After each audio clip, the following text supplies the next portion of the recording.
Ice cream ખાતા પહેલા હવે ચેતી જજો. અમદાવાદમાં આઈસ્ક્રીમમાંથી ગરોળીની પૂંછડી નીકળ્યાનો આરોપ છે.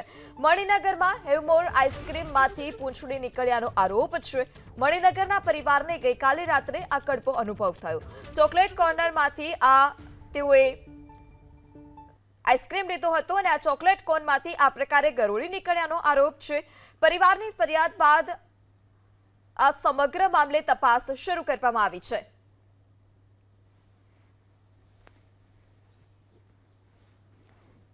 વધુ માહિતી સાથે સંવાદદાતા કુશાંગ ફોન લાઈનથી જોડાઈ ચૂક્યા છે. કુશાંગ, જે ચોકલેટ કોન ખરીદ્યું તેમાંથી ગરોળીની પૂંછડી નીકળ્યાનો આરોપ છે, શું વધારે વિગત?